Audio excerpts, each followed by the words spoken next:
이재명 대표가 영수회담을 제안했습니다. 민주당 이재명 대표가 윤석열 대통령에게 민생 영수회담을 제안했습니다. 먼저 반응한 건 윤석열도 아니고 대통령실도 아니고 구속영장 기각 때문에 심기가 날카로워진 윤석열이 행여 자신에게 화풀이 할까봐 전전긍긍하면서 뜬 눈으로 날밤새고 있는 국민의힘 김기현 대표에게 나왔습니다.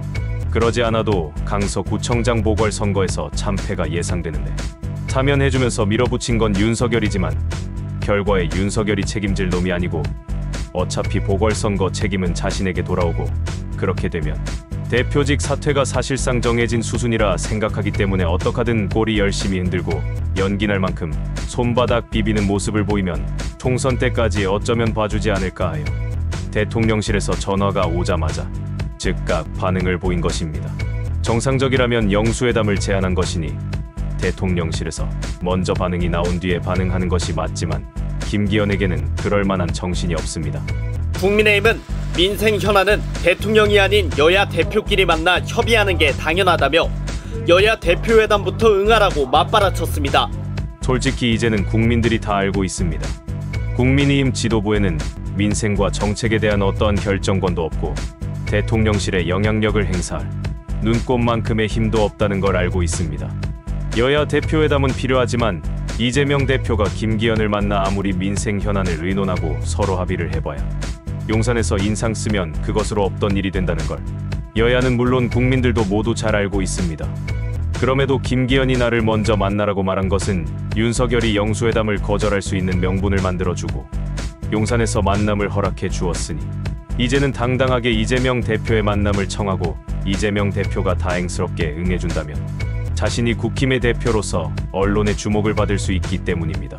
정치인들이 가장 원하는 것을 이재명 대표를 만나는 것만으로도 이룰 수가 있는 것이죠. 이재명 대표가 단식할 때 김기현은 조롱하면서 단식장을 찾지 않았습니다. 정치인으로서 사람으로서 동료 의원으로서 최소한의 도의마저 저버린 인간이 왜 빨리 대응하지 않느냐는 대통령실 전화 한 통화에 꼬리에 불붙은 강아지 새끼처럼 깜짝 놀라 나부터 만나라고 소리질렀습니다. 김기현이 나서서 대통령실의 부담을 줄여주자 거절하겠다는 대통령실의 입장이 나왔는데 이전과 달라진 것이 없다는 이유입니다. 이전이란 것이 뭔지 볼까요? 이 대표는 앞서 지난해 8월 당대표 취임과 올해 신년사 등을 통해 영수회담을 제의했는데 당시 대통령실은 국회 상황 등을 고려하겠다며 부정적 입장을 밝혀왔고 여당도 대통령과 범죄 피의자와의 면담은 없다며 일축했습니다. 모든 정책이나 사안을 TV나 신문을 봐야 안다는 한덕수 총리는 이렇게 말했습니다.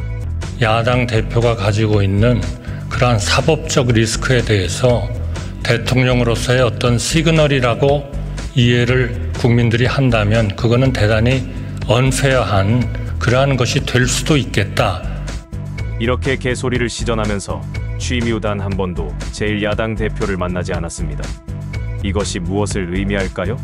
국가를 지탱하는 세계의 축 중 하나인 국회 권능 자체를 인정하지 않겠다는 것입니다. 그리고 국민의힘 지지자들에게 이제 곧 이재명은 구속될 것이다 라고 암시한 것입니다. 그러나 취임 1년 반이 지나 신청한 구속영장은 기각되었고 대통령실의 처지가 뻘쭘해졌지만 그렇다고 이제 와서 이재명 대표를 만나기도 애매하고 이전과 같은 처지라고 둘러대기는 했지만 안 만나기도 애매한 상황에 놓였습니다.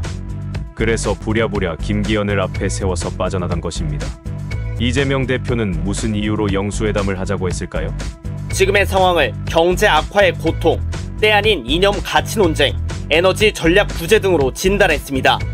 이게 나라냐고 국민이 호되게 질책하고 있다며 민생이란 화두를 가지고 대통령과 야당 대표가 조건 없이 만나자고 했습니다. 아무리 틀린 말이 없고 모두가 사실이라 해도 이렇게 있는 그대로 얘기하면 속 좁은 그놈이 생각할 때 만나면 호되게 당할 수도 있겠다 싶어 더더욱 이재명 대표를 만나기 싫어하는 것이 아닐까 싶습니다.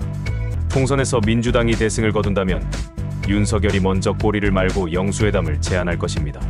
그 전에 공천 잡음이 불거져서 탄핵이 현실화되길 저는 바라지만 2016년을 경험한 상태임을 감안하면 탄핵에 동참할 국힘 의원은 별로 없을 것 같습니다. 총선 전까지 윤석열과 국힘에서는 검찰발 사법 리스크를 다시 부활시키려 할 수 있는 모든 방안을 짜낼 것입니다. 국민들에게 별다른 감흥을 주지 못하겠지만 우선 기각된 혐의로 기소를 먼저 할 것입니다. 그리고 국민 눈치 보면서 카더라를 다시 시동 걸 것입니다.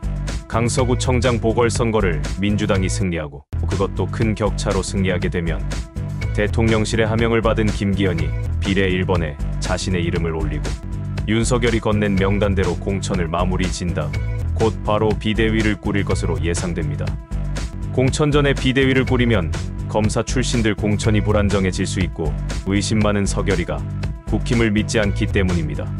아무리 이런저런 상황이 있다 해도 어려워진 경제와 민생 현안을 다루자는데 도망만 다니는 윤석열에게 민생과 경제를 걱정하는 마음이 조금이라도 있는지 의심스러워지는 하루였습니다. 오늘 영상은 여기까지입니다. 시청해주신 여러분 고맙습니다.